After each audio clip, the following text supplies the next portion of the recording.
Trailers para películas, de repente me da mucho ese trabajo. Desde que llegué fue casi el primer trabajo que yo empecé a hacer, Troya, o por ejemplo Freddy contra Jason, la batalla continúa. Muchas películas de ese estilo, de terror, gracias. Marcas, ¿no? Ariel, impecable, ¿no? Movistar, con la vida es todo, o por ejemplo Consejo de la Comunicación, voz de las empresas, gracias. Voces que uno escucha bastante seguido y que son también muy lindas. Sin embargo, claro, lo que uno disfruta mucho es la cuestión esta del doblaje, que como les vuelvo a repetir, me fascina. Yo empecé poquito a poco, como empezamos todos, aprendiendo, mirando, preguntando. Así que, pues muy contento. Miren, aquí también recibiendo a Lord Vader y a Marcus, pues dos personajes realmente muy icónicos, muy importantes en mi carrera. Sin embargo, claro, pues como todo, no se empieza con los grandes personajes, se empieza con los papeles pequeños, con las cosas más sencillas, aprendiendo, ¿no? Haciendo al mesero, ¿no? ¿Qué se van a servir? O al del taxi, ¿a dónde lo llevo? En fin, papeles muy pequeños, hasta que luego, pues esta carrera me fue dando otras oportunidades, sobre todo a través de las pruebas de voz. No sé si ustedes saben, actualmente, desde hace algunos años, pues las grandes compañías, a la hora de encargar un doblaje, pues exigen que se les envíen pruebas de voz, sobre todo para los personajes más importantes, ¿no? Entonces se les mandan 4, 5, 6 opciones, y ellos son, en definitiva, el cliente, por llamarlo de alguna manera, es quien define o decide quién va a ser tal o cual personaje. Entonces, bueno, a partir de esas pruebas de voz que me empezaron a dictar, luego de que ya fui aprendiendo y todo, vinieron las primeras oportunidades. Una de las primeras pruebas de voces que yo hice de papeles así importantes, con Disney, con una compañía con la que yo también trabajo mucho, pues fue para la película de Buscando a Nemo. Fue una hermosa experiencia, donde ahí pues yo me quedé haciendo la voz del tiburón Bruce. No sé si ustedes lo recuerdan, un personaje muy lindo, que a pesar de no tener a lo mejor tantos diálogos dentro de la película, pero quedó realmente como bastante emblemático, un personaje bastante icónico, ¿no? ¿Se acuerdan de ahí que decía: hola, soy Bruce, que hace un par de bocadillos como ustedes tan tarde en esta zona? Y recuerda, son amigos, no comida. Gracias. Personajes lindos, personajes que me han ido acompañando durante toda mi carrera. He tenido también la oportunidad de prestarle voz a personajes de los cuales primero yo era fan, y de repente tener la posibilidad de doblarlo, pues es algo muy lindo, muy interesante. Personajes clásicos, por ejemplo, como el Pato Lucas, ¿no? Yo recuerdo desde muy niño, ahí en mi tierra natal, pues en aquella época no teníamos prácticamente televisión, era un solo canal de tele en blanco y negro, comenzaba a las 4 de la tarde, entonces yo ya desde las 3:30 estaba sentado viendo las rayitas, y esperando para poder ver las caricaturas clásicas, y entre ellas pues el Pato Lucas. La vida, bueno, me dio esta posibilidad tantos años después, de haber sido también escogido a través de una prueba de voz para doblar a un personaje tan icónico como es el Pato Lucas, ¿no? Entonces uno se siente pues muy gratificado, y es imposible cada vez que yo hago al Pato Lucas no recordar a ese niño que yo era, y que se sentaba a ver la tele en blanco y negro, como les cuento, todavía aquellas caricaturas clásicas, ¿no? Entonces tuve la oportunidad de doblarlo a partir de la película Looney Tunes de nuevo en acción. Lo doblo también en temporadas de Duck Dodgers, y una cosa que me gusta mucho, que es redoblar los capítulos clásicos, los capítulos antiguos, ¿no? Así que bueno, un personaje muy lindo, pues que si estuviera aquí, ¿qué nos diría? Diría: vaya, hasta que por fin te acuerdas de una verdadera estrella de la comedia como yo, el Pato Lucas, y no ese conejo come zanahorias imitador de la comedia barata. Y ustedes no son nada despreciables. Y qué bueno que aquí en Puebla no sea temporada de patos, sino de conejos. Muchas gracias. Bueno, la verdad que muchos personajes muy divertidos, personajes, como les digo, de los cuales yo era fan. personajes, a mí me divierte mucho hacer caricaturas, si ustedes se fijan, ahora que estamos aquí platicando, pues se darán cuenta que de repente no hay personajes que yo doble que tengan una voz que se parezca a mi voz. A mí me gusta mucho caracterizar, hacer cosas diferentes, ¿no? Yo siempre digo que en mi caso, pues yo sufro de una especie de esquizofrenia y entonces hago que esas voces de mi cabeza pues las pongo a chambear, ¿no? Y por lo menos que me den de comer y no que me lleven al manicomio. Entonces, dentro de esa cuestión, como les digo, me gusta hacer voces bien diferentes, y por supuesto, como les comentaba, esta oportunidad de hacer personajes de los que uno admira mucho, me sucedió por supuesto con el Chavo del Ocho, ¿no?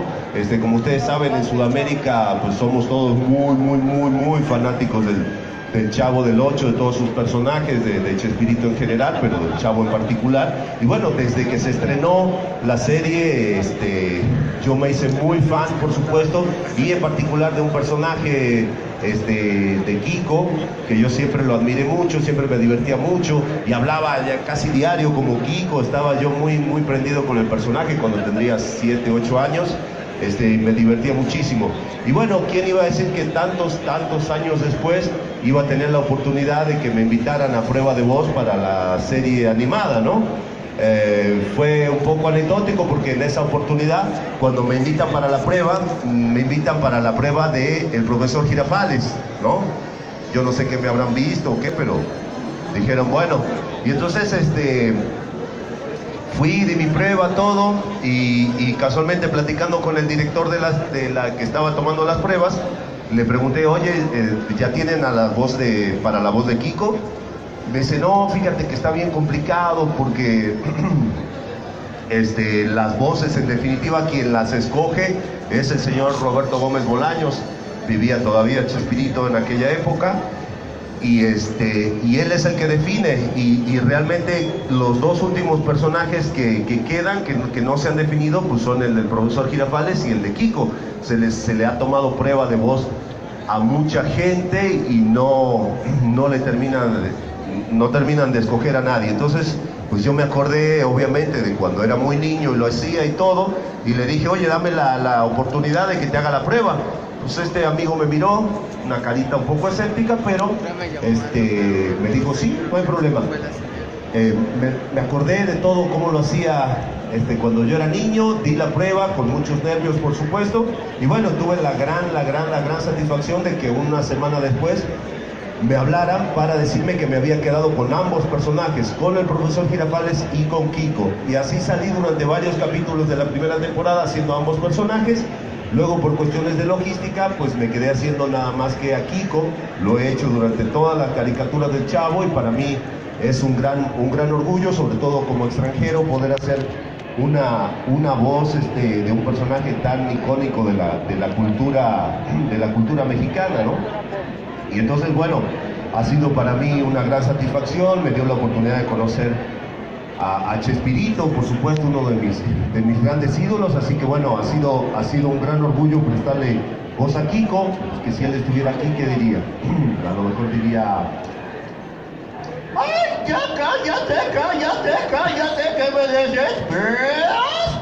Tú nada más hablas, y no sabes que la gente no vino a escuchar tus babosadas, vinieron a escucharnos a nosotros, los personajes, así que cállate porque eres un chusma.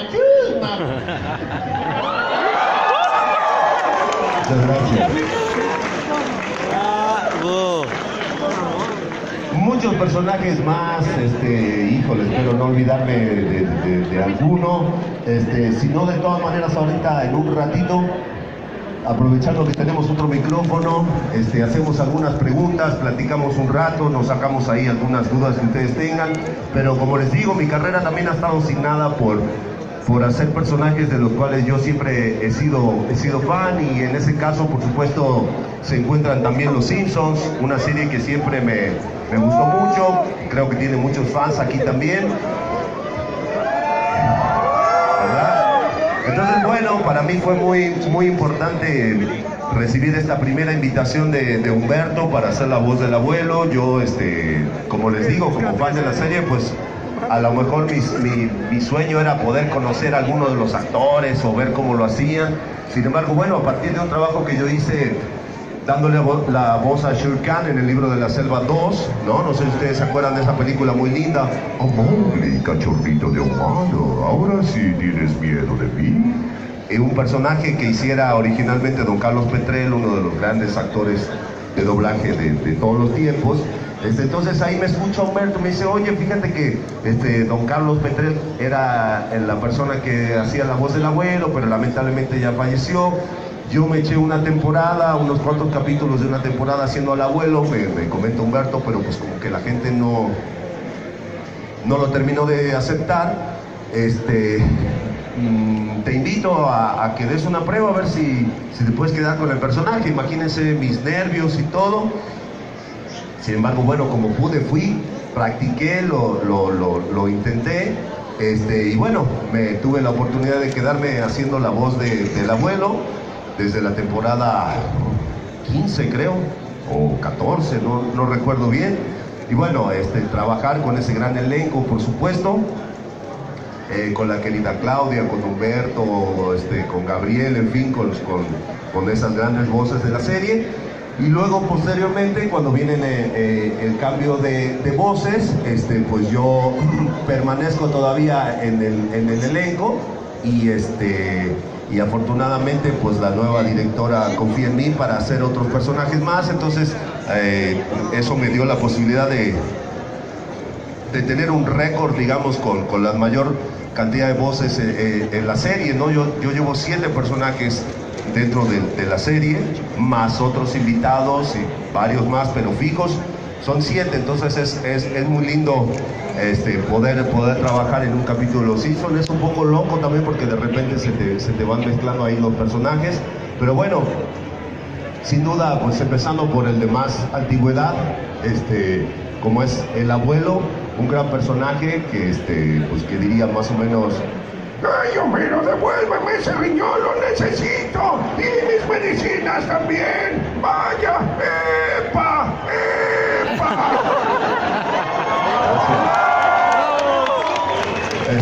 Las serpientes también. Vaya, deme todo lo que tiene, tengo que ir a comprarle unas semitas. El profesor Frink, ¿no? He construido un rayo que nos va a sacar de la cúpula, convirtiendo los protones en iones, pero lo he dejado del otro lado de la cúpula. Un personaje que me divierte mucho, el gordo Tony. Los mandaré a dormir con los peces, niños. Muy divertido. Al papá de Milhouse. Milhouse, dile a tu mamá que ya me perdone. Está muy frío el banco del parque para seguir durmiendo aquí. Por supuesto, el payaso, sin duda, un personaje también muy divertido. Hola, amiguitos, ¿cómo están? Soy yo, el payaso Krusty, mandándoles un saludito muy grande desde Puebla y diciéndole que ya no coman esas semitas y vamos a comer mis Krusty hamburguesas, 120% de grasas trans. Gracias. Bueno, hay algunos otros que por ahí se me van, pero yo creo que entre ahí están los más importantes. Otros personajes también muy lindos, muy divertidos, que me acompañan ya desde hace muchísimo tiempo, por ejemplo, como el caso de Diego en la Era de Hielo, ¿no? Luego a Diego desde la Era de Hielo 2 en adelante, ya son muchos años de hacer la voz de este querido personaje. Quizá uno de los personajes que más se parece a mi voz natural, pero también muy divertido, ¿no? Manny, sí, ya vieron quiénes están aquí, son los bodoquitos de Puebla. Puntitas, gatita. Bueno, y como hacen muchos personajes, muchos villanos me han tocado también en mi carrera, en fin, algunos que por ahí ahora sí me van, personajes muy divertidos, caricaturas, me gusta mucho hacer caricaturas, quizá de las que han quedado en la memoria de la gente, como por ejemplo, a ver si alguien se acuerda de Mansión Foster, para mí, ¿verdad? Mansión Foster para amigos imaginarios. Hoy presentamos Las Aventuras de Blue. Y ahí la cosa no quedaba ahí porque pues también dentro de la serie pude hacer a uno de los personajes quizá de los más divertidos que yo he hecho, que es Eduardo, no sé si ustedes lo recuerdan. Mr. Eduardo, menos ser cobarde, Mr. Blue, menos ser cobarde. Pues sí era bien cobarde, pero bueno. Gracias, muchas gracias. Y bueno, y de entre todas este abanico de personajes diferentes, digo, no todos son caricaturas. He hecho a Horatio Kane en CSI Miami durante varias temporadas. He tenido la posibilidad de doblar a Thorin, escudo de roble, en toda la saga del Hobbit, en fin. Pero sin duda, bueno, muchas cosas lindas y por supuesto llega una posibilidad quizá diferente para lo que era el mercado del doblaje hasta ese momento, que era la posibilidad de doblar videojuegos, ¿no? Y entonces, bueno, las primeras participaciones, si ustedes recuerdan, hasta hace aproximadamente unos 10 o 12 años, los videojuegos pues estaban en inglés con subtítulos, o los que venían doblados, generalmente eran doblados en el español de España, ¿no? Que a nosotros pues como latinos se nos hace un poquito feo, medio chocante, como que te cansa de repente. Sin embargo, Microsoft finalmente se dio cuenta pues, que éramos mucho más lo que hablamos en español latino que el español ibérico, y entonces, bueno, empezó a hacer sus primeros doblajes para el español latino. El primero fue Halo 2, ahí yo hice un Elite no sé qué, pero bueno, lo menciono porque fue mi primer approach a este mundo tan diferente de lo que es doblar un videojuego. Doblar un videojuego es bien distinto a doblar una película o una caricatura o lo que sea. Es un trabajo donde ya no tenemos la muestra de la imagen, no se ve la imagen. Los primeros Gears ni siquiera la cinemática nos mandaban, realmente fue un trabajo bastante a ciegas. Y entonces, bueno, como les digo, no hay imagen, hay pequeñas regiones, frasecitas, uno escucha de repente la frase en inglés y más o menos dentro de eso te guías para hacerla en español y todo. Así que bueno, tuve ese primer approach, me pareció una cosa muy interesante, muy divertida, y bueno, y al poco tiempo de eso, pues me llaman para comentarme que había llegado un nuevo videojuego y que el productor pues había pensado en mí para que trabajara en él. Así que llegué al estudio y ya me platicaron, mira, este proyecto está así, es un juego pues de tiros en primera persona, bla bla bla, se llama Gears of War, y pues a nosotros nos parece que te quedaría muy bien este personaje, que es el estelar, que se llama Marcus Phoenix, y ahí pues es donde yo conozco por primera vez a Marcus. Como les vuelvo a repetir, muy poquito material, nada más me mostraron una foto de él, lo vi, dije, no, pues está muy bien, y las referencias en inglés del trabajo que ya había hecho John DiMaggio, y con la particularidad de que como el trabajo del doblaje al español latino se lo habían encargado a la misma empresa que hacía el doblaje en España, entonces a ellos se les hizo muy fácil, nos mandaron el juego y mandaron el guión con el que ellos lo habían hecho, pero pues era todo un guión hecho en español de España, ¿no? Gachupín y Jolines y vosotros y no sé qué. Entonces, bueno, la gran tarea y uno de los mayores desafíos fue en ese primer Gears of War, que estuvo dirigido por el maestro Enrique Cervantes, fue adaptar del español de España al español latino, que realmente fuera neutro, inventar prácticamente todas estas frases que hoy en día pues con la cual todos estamos tan familiarizados, y a su vez también que fuera un léxico que pudiera ser entendido en toda Latinoamérica, o sea que no fuera necesariamente mexicano ni colombiano ni nada. Entonces, bueno, en eso empezamos a trabajar mucho. Imagínense ustedes que fue también bien difícil hacer un videojuego donde no veías las imágenes, no sabías quién era, no conocíamos la historia. Entonces, bueno, hicimos con mucho sacrificio Gears of War 1 y de ahí, bueno, ya el juego sale a la venta, ya lo conseguimos, lo vemos, lo empezamos a jugar, entonces ahí ya nos damos cuenta realmente la repercusión que iba a tener. Al verlo y al jugarlo, pues te das cuenta de por qué todo ese sarcasmo que tiene Marcus y la relación con sus compañeros y todo, así que bueno, nos hicimos por supuesto muy fan del juego y ya para la segunda parte pues tuve la posibilidad de ir a España a doblarlo, conocí al Marcus de allá, trabajé con la gente que dobla la versión española, todo, fue también una linda experiencia y bueno, un súper personaje. La versión del 3, tuve la posibilidad también de hacerlo aquí en México con la dirección de Luis Daniel Ramírez, que además de un gran actor y director de doblaje, pues es súper fan de la saga, entonces eso hizo con que me ayudara a entender muchos detallitos, muchos matices. Entonces bueno, ha sido darle voz a Marcus, ha sido un viaje increíble para mí, sobre todo también uno cuando es actor de doblaje realmente convives muy poco con tus personajes. Si tú vas a hacer una película, pues te llaman, te dicen venga mañana a hacer una película y cuando te sientas ahí te enteras qué personaje va a ser, más o menos te explican de qué va la película, pero 5 minutos como mucho y te sientas y la haces.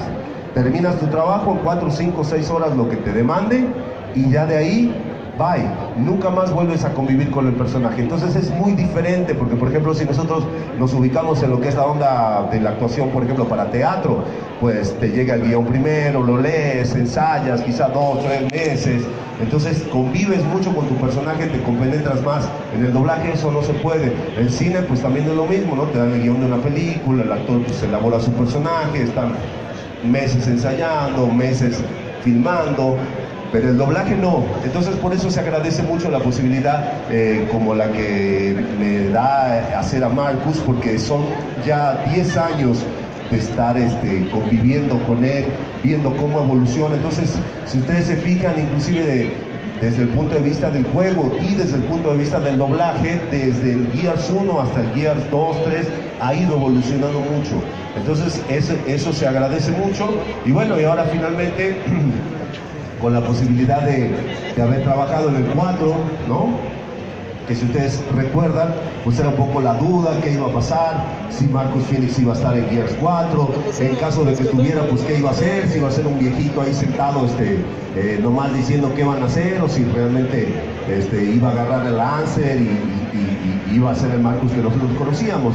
Así que bueno, para mí fue primero muy lindo, muy satisfactorio saber que sí iba a estar el personaje, y en segunda irme dando cuenta a través de los diversos llamados y diversas grabaciones que yo iba haciendo que sí pues tenía una importancia capital dentro del argumento del juego, y que sí era pues Marcus de tomar las armas y de ir al frente, que todos conocemos y que a todos nos gusta tanto. Entonces bueno, para mí fue muy lindo. Por supuesto tiene la particularidad de que ahora pues está con su hijo, entonces el papel está más maduro, pero sin embargo, bueno, pues como bien se dan cuenta, no es el viejito, ¿no?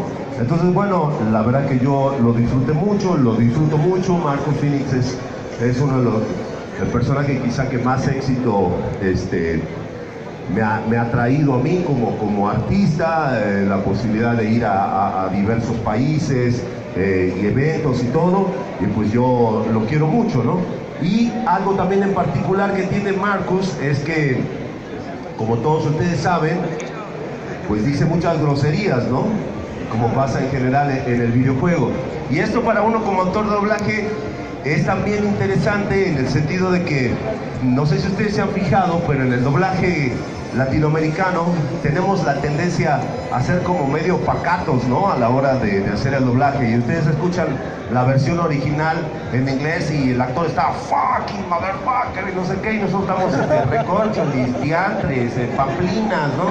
Entonces como que sientes que algo te falta, ¿no? Por ahí queremos ser más papistas que el Papa.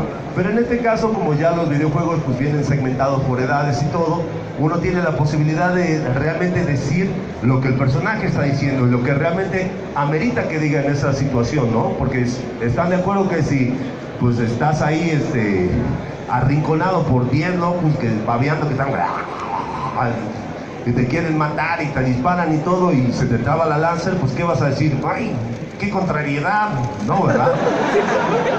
Vas a decir, ¡mierda! ¿No? Entonces, eso también se agradece mucho como actor de Marcus, de que realmente uno diga lo que se tiene que decir, y es como un efecto de catarsis. Y realmente es muy gracioso porque cuando uno viene a las presentaciones te das cuenta que son las groserías lo que también más le gusta a la gente, ¿no? Entonces, pues yo digo que tengo un trabajo bastante particular porque soy de las pocas personas a las cuales les pagan para que le mienten la madre a la gente, ¿no? Pero bueno, es lo que a todos nos gusta. Pero Marcos, un super personaje, ¿no? ¡Qué detalle! ¿No? ¡Mira, mamá! ¡Sin cara! Un personaje súper lindo, un personaje muy irónico, que tiene también un sentido del humor quizás hasta en las situaciones más inverosímiles. Entonces, bueno, personajes, como les digo, que a mí me fascinan, y bueno, y dentro de esa línea, cuando uno ya pues pensó que había hecho prácticamente de todo, siguieron llegando cosas también en los videojuegos muy interesantes. Tengo la posibilidad de darle voz a Sub-Zero en Mortal Kombat X, ¿no? A Sub-Zero nadie le gana. O por ejemplo, últimamente en las últimas películas de cine que pueden haber visto, personajes muy interesantes como Colossus en Deadpool, ¿no? No sé si se acuerdan. Sin groserías, Deadpool, por favor, sin groserías, debes unirte a los X-Men. Un personaje también muy divertido, otros que se me olvidan, y bueno, actualmente pues con la posibilidad ya desde hace un poco más de un año de haber sido escogido también por Disney, pues para ser la voz oficial nada más y nada menos que de Darth Vader, ¿no? De Lord. Entonces un personaje también muy lindo, yo creo que icónico. En mi carrera, como les digo, me ha tocado hacer a muchos villanos, pero sin duda, pues yo creo que Lord Vader es como el villano de villanos, ¿no? Entonces, también un personaje que yo disfruto mucho, que he trabajado mucho con el director para que tenga el nivel realmente de lo que ustedes se merecen. Así que bueno, también muy contento con ese personaje, ¿no? Por ejemplo, diría: Puebla, únanse al lado oscuro de la fuerza. Y ahí, bueno, ya ustedes se imaginan el pulmotor y todo, ¿no? Así que bueno, más o menos, básicamente eso es algo de lo que yo hago. No sé si les parece que aprovechemos, chicos, si me ayudan ahí con un micro, para que vayamos haciendo algunas preguntitas, pedidos, sugerencias de parte del público. ¿Ah? Sí. ¿Te parece? Ahí van levantando la mano, tú lo manejas, vamos haciendo algunas preguntas, respuestas. Pues Aquí cortamos.